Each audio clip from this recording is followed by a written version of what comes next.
Good Thursday, everybody. Facts 5 is back with another bit of a shorter one. I've been dealing with a lot of IRL stuff recently that has cut into my recording time, but at the same time, Thursday is the 5th day of the week, and can you really have a 5th day of the week without Mr. 5 himself giving you another dose of his voice? Okay, Thanksgiving is accepted, but there are exceptions to rules. I picked this article mostly because it shows how some right-wing rhetoric seems to be found all over the place. Though granted, in this context, all over the place means just the USA and Israel. At the same time, though, it is, across the Atlantic Ocean, and then two completely different continents, so close enough, I guess. Anyway, let's get into this bad boy. A battle over the future of Israel's judiciary, perceived by many as a fight for the soul of Israel's democracy, grew more fraught and fractious on Monday as roughly 100,000 protesters from across the country filled the streets outside Parliament in Jerusalem in one of the biggest ever demonstrations in the city. Protesters came by bus from Haifa, train from Tel Aviv, and car from the occupied Golan Heights. They carried Israeli flags, megaphones, and homemade banners, and they were chanting for democracy, freedom, and judicial independence. The demonstrators gathered to oppose a sweeping judicial overhaul proposed by Israel's new government, the most right-wing and religiously conservative in the country's history, that has bitterly divided Israelis and has led to fears of civil war. The changes would reduce the Supreme Court's ability to revoke laws passed in Parliament and give the government greater influence over who gets to be a judge. The demonstration followed a dramatic televised speech on Sunday night by Israel's mainly ceremonial president Isaac Herzog, in which he called for compromise and warned that the crisis had left the country on the brink of constitutional and social collapse, and possibly a violent clash. The scale of the protest reflected a deep disagreement in Israeli society over the ideal structure and future of the country's democratic institutions. Those opposed to the plan are portrayed as a threat to the liberal Israeli state. The leader of the opposition, Yair Lapid, has warned it could bring down Israeli democracy. A former defense minister, Benny Gantz, has warned of civil war. The government, in response, says that the changes represent a much-needed reform of a judiciary that has become too powerful. Amid a highly charged public debate, leaders on both sides have accused each other of attempting a coup. On Monday, after opposition legislators disrupted a parliamentary committee that advanced the proposed bill, Mr. Netanyahu berated opposition leaders, telling them to stop intentionally derailing the country into anarchy. Rooted in a decades-old culture war between different parts of Israeli society, the standoff began after Israel's new government entered office in late December and almost immediately sought to significantly reduce judicial oversight of parliament and increase the government's control over who gets to be a judge. To the government and its supporters, the move would enhance Israeli democracy by restoring parity in the relationship between elected lawmakers and an unelected interventionist judiciary, and ensuring that government decisions better reflect the electoral choices of a majority of the population. To critics, the proposals would instead damage Israeli democracy by giving too much power to the government, endangering minority rights, and removing limits on Prime Minister Benjamin Netanyahu's ability to enact legislation that might allow him to escape punishment in his ongoing corruption trial. Mr. Netanyahu denies that the proposals are for his personal benefit. The focus of the protests on Monday was a road in central Jerusalem that connects the three branches of government: the Parliament, the Supreme Court, and the Prime Minister's headquarters. Roughly 100,000 people had gathered there by mid-afternoon, according to Khan, the Israeli public broadcaster. Israeli news media reported that some protesters had traveled in a 2.5-mile-long convoy of cars from northern Israel. Transport officials and companies arranged additional trains and buses to cope with the demand for Jerusalem-bound transit. In their comments, speeches, and banners, the protesters expressed fears that the judicial proposals would turn Israel into a dictatorship. "You voted Bibi," read one protester's placard using a nickname for Mr. Netanyahu. "You got Mussolini." Other placards placed photos of Mr. Netanyahu alongside pictures of Kim Jong-un, the North Korean leader, or the actor Sacha Baron Cohen dressed in khaki from his 2012 satirical movie The Dictator. But many there said the protest went beyond politics and was more about values. This is against ideas, not a person, said Adir Ben Tovim, aged 37, a real estate manager who had come from Herzliya, north of Tel Aviv. I feel the country has been hijacked by a government rushing blindly toward a disaster for the Israeli economy and a breakdown of society, he added.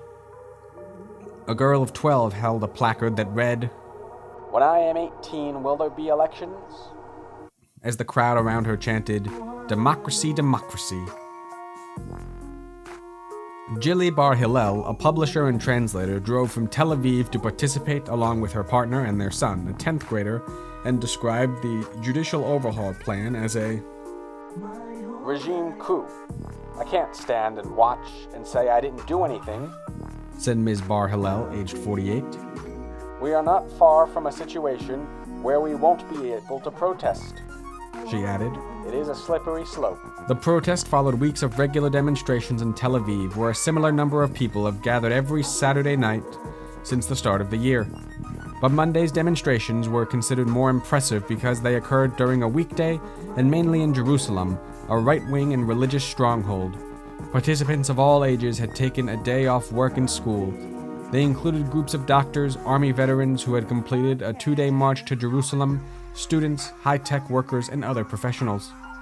Some protesters said they doubted that the demonstration would have any immediate impact on the government, but that it was important to show those working in the opposition, as well as the Supreme Court Chief Justice and other public figures opposing the changes, that they had popular support. Inside Parliament, a government-controlled committee voted on Monday to advance part of the proposed legislation. Though the politicians driving the reform plan said there might be room for some compromise, they defied a plea by Mr. Herzog, the president, to pause the legislative process to allow room for broader discourse and consensus. The vote set the stage for a debate on the floor of Parliament in the coming days, the first step toward turning the plan into law in the coming months. The vote set off a fracas in the committee room after opposition lawmakers, one of them in tears, chanted against the decision, and some of them clamored over tables to confront the committee chair, Simcha Rothman, a government lawmaker. The moves came hours after the government announced its first efforts to strengthen Israel's settlements in the Israeli-occupied West Bank, giving retroactive authorization to 9 settlements that were built by groups of settlers without official state approval. Though large and loud, the protests on Monday reflected only one part of Israeli public opinion. Roughly 44% of Israelis support the judicial overhaul and 41% oppose it, according to a recent poll by the Jewish People Policy Institute, a Jerusalem-based research group. Pro-government Israelis have also held counter-demonstrations in recent days, albeit in much smaller numbers. One far-right group kept behind a police cordon on the edge of Monday's protests, displayed a banner bearing the message, "Leftists are traitors. Currently, we don't have a democracy," said Avi Abelo, aged 49, a right-wing video blogger attempting a pro-government rally in the West Bank last weekend. "This is about providing a proper democracy," Mr. Abelo said. On the Israeli right, the Supreme Court is typically seen as a left-leaning institution that prevents right-wing and religious governments from putting in place the policies they were elected to enact. Truth be told, this particular line is one of the reasons that I was interested in reading this article in the first place. You may recall from, any of the things that I've read in the past, that one recurring theme in modern American conservative rhetoric is this theme that various unelected judges or bureaucrats get in the way of a true democracy.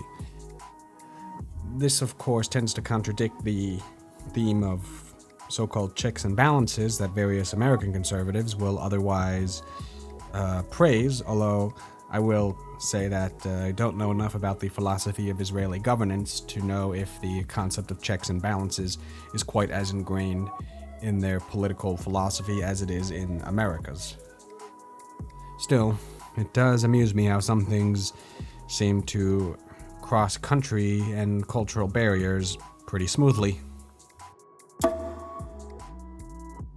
Though it has broadly supported settlement construction in the occupied territories, the court has sometimes made decisions that angered settlers, including a ruling in support of Israel's withdrawal from Gaza in 2005 and the evacuation of Israeli settlers there. The court has often also angered ultra-Orthodox Jews, also known as Haredim, by opposing measures that give them special rights, including exemptions from military conscription. As a result, polling suggests that support for the judicial overhaul is generally dependent on a person's religious and political beliefs. Polls by the Jewish People Policy Institute indicated that the Haredi sector was more enthusiastic about the changes than any other subsection of Israeli society, closely followed by religious nationalists, while only a quarter of secular Israelis supported them.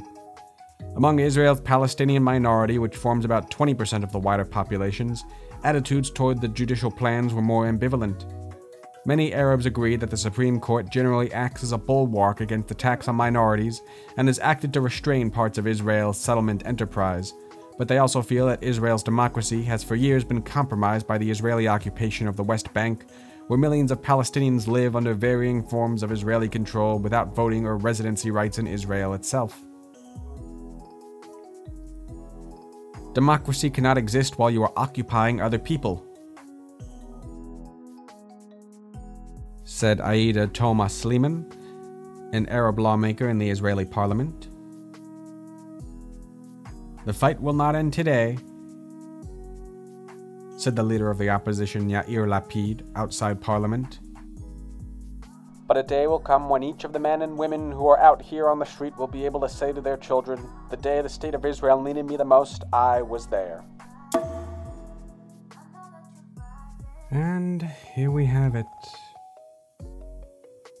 I would like to thank you for all your patience in putting up with my shorter audios for the past few weeks, and heck, maybe in the near future. I'm currently dealing with a lot of stuff going on in my real world life thingy at the moment. But don't worry. Soon enough, I will produce some other grand project. One that'll take forever to do, and, well, basically only last me a week until I have to have the next audio ready by. Then again, I do enjoy doing these. You gotta scream into the void somehow. And, well, if enough of us scream, maybe we can make a nice little melody. Feel free to like, share, subscribe, or don't. I'm not your boss. I'm just Fax5'em. And right now, I'm signing off.